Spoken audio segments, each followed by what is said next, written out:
My Christmas good wishes do extend to everyone over there as well.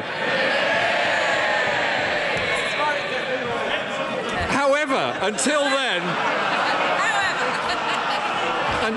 Mr. Speaker, I just have to say this. The Prime Minister has plunged this country into a national crisis. Yes. She refused Parliament the right to vote on her Brexit deal. Yeah. She said that she did that to seek further assurances. She failed. Yeah. She's now claiming that she is still seeking further assurances, while all the time running down the clock on the alternatives. So can the Prime Minister explain to us when the European Council will meet to approve the changes that they have already ruled out? Can I say to the right honourable gentleman, we are indeed still working with the European Union. We have discussions with the European Union to seek those assurances that this House wanted us to seek. Can I just correct the right honourable gentleman on one particular point? He referenced the issue of the meaningful vote. We will have that meaningful vote here in the House. I set out earlier this week, well, there's absolutely no point in members on the other side of the House shouting out when, because I set out in the statement on Monday when that will take place. But can I just say to the right honourable gentleman, week after week he has stood here on this issue and talked about what he's against. He never says what he's for. So if he wants to fulfil the will of the referendum, to support jobs, to end free movement, to do those trade deals, to avoid no deal, then he needs to vote for this deal. He can talk all he likes about a meaningful vote. All he gives us is a meaningless position. Mr. Speaker, we should have had the vote a week ago. The Prime Minister denied Parliament the opportunity to have that vote. And she's still unclear as to when it will actually take place. Mr. Speaker, there are no meetings of the European Union Council scheduled until the 21st of March. And the EU has been very clear. There are no more negotiations, clarifications or meetings. She will be bringing back the same deal she pulled last week. It's an intolerable situation, and she's simply playing for time. And on Monday, in a response to a question from the honourable member for Belfast North on the backstop, she said, "I'm seeking further political and legal assurances in relation to those issues which can be achieved in a number of ways." The Prime Minister must clearly set out now how will she achieve these legally binding assurances before the House is due to return on the 7th of January. We will set out what is achieved in our EU discussions when we return in the new year, when we have had those discussions, when we bring those assurances back. Can I just say to the right honourable gentleman, he can get as angry as he likes about this issue, but it doesn't hide the fact that he has no Brexit plan. And I know it's Christmas. I know he's looked in his stocking, down the chimney, under the Christmas tree. He still hasn't found a Brexit plan. He has to accept his responsibility to deliver on Brexit. Order! You're normally, Mr. Yassin, a most composed, almost laid-back individual. You're becoming very hot-headed. I'm worried for your own sake. Calm down. Be a good fellow. The Prime Minister. The right honourable gentleman has to accept his responsibility for delivering on Brexit. And, there are some people that say that the Leader of the Opposition just going through the motions. What we saw this week is he isn't even doing that. Mr. Speaker, it's the Prime Minister who is supposed to be undertaking the negotiation. It's the Prime Minister that's failed to bring an acceptable deal back. And if she doesn't like doing it, then step aside and let somebody else do it.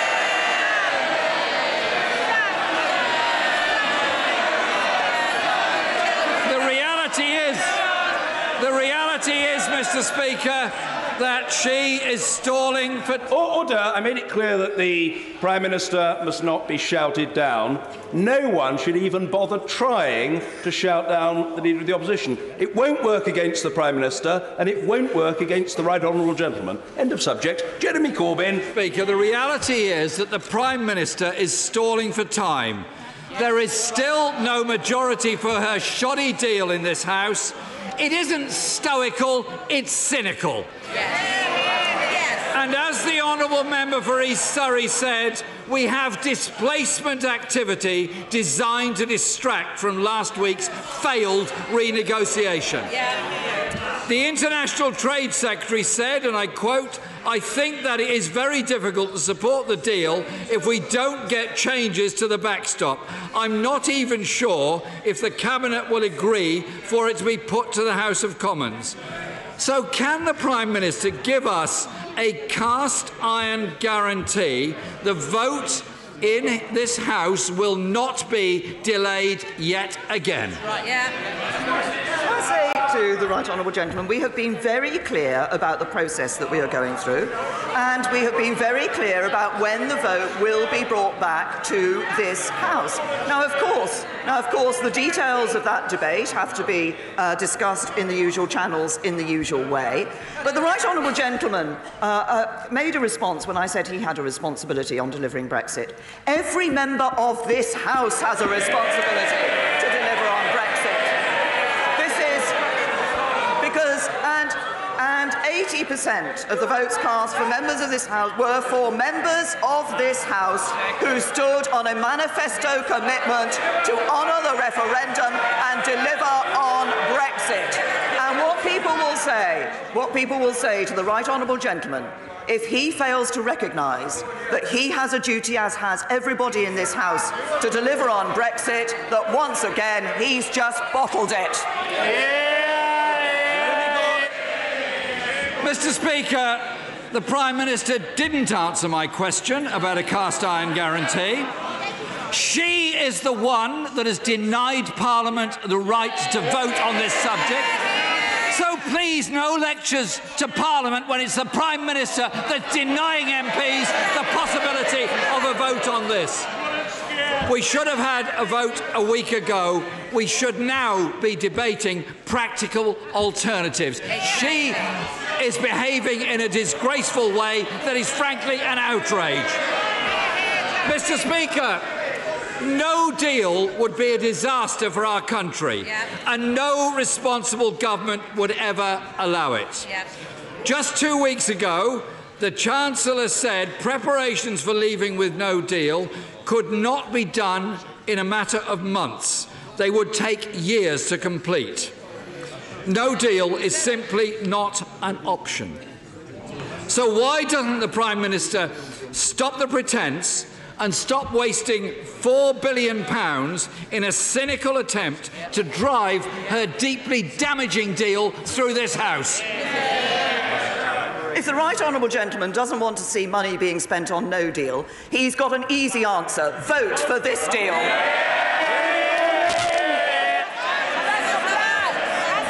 Mr. Speaker, what the Prime Minister is doing is a criminal waste of money. She is recklessly running down the... Order. In this House of Commons, where we're supposed to try to treat each other with respect, no one, under any circumstances, is going to be shouted down. So stop the attempted shouting down on both sides, abandon the juvenile finger-wagging which achieves precisely nothing, and let each other be heard. It's called the assertion of democratic principle. Jeremy Corbyn. Thank you, Mr. Speaker. The Prime Minister is recklessly running down the clock, all in a shameful attempt to make her own bad deal look like the lesser of two evils. With rising crime, 20,000 fewer police on our streets, 100,000 vacancies in our National Health Service, and the worst performance for any November on record last month, how can the Prime Minister justify wasting that money on no deal that cannot and will not happen? I'll say to the right honourable gentleman that until a deal has been ratified, it is the responsible position of government, and would be the responsible position of any government to put in place contingency arrangements for no deal. But I repeat to him, if he wants to ensure that we leave the European Union with a deal, then he has to put into practice what he's saying and actually vote for a deal.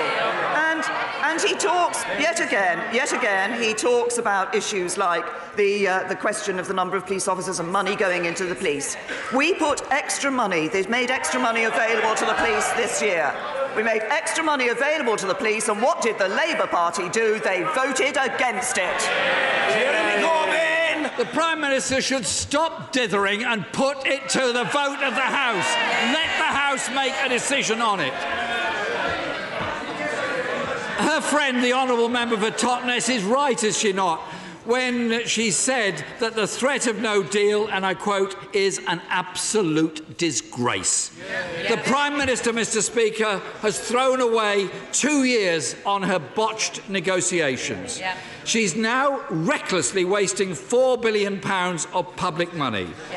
She's holding Parliament and the country to ransom. She is irresponsibly risking jobs, investment and our industries. There have been no changes, so she must put her deal to the vote. Parliament must take back control. There is no majority in this House for no deal, Mr. Speaker. Isn't this just a deeply cynical manoeuvre from a failing and utterly reckless Prime Minister? To say to the right honourable gentleman, it's a bit rich him standing here and talking about dithering. Let's see what the Labour Party did this week. They said they would call a vote of no confidence. Then they said they wouldn't. Then he said he would. Then it wasn't effective. I know it's Christmas. I know it's Christmas. Order! Members must not shout at the Prime Minister. Order! Calm yourselves. Try to get into the Christmas spirit. Or if you can't do that, at least listen to the Prime Minister. Thank you, Mr. Speaker. They said they'd put down a vote of no confidence. Then they said they wouldn't. Then they said they would. Then they did it, but it wasn't effective. I know it's the Christmas season and the pantomime season, but what do we see from the Labour front bench and the right honourable gentleman? He's going to put a confidence vote. Oh, yes, he is. Oh, no, he isn't. I've got some news for him. I've got some advice for the right honourable gentleman. Look behind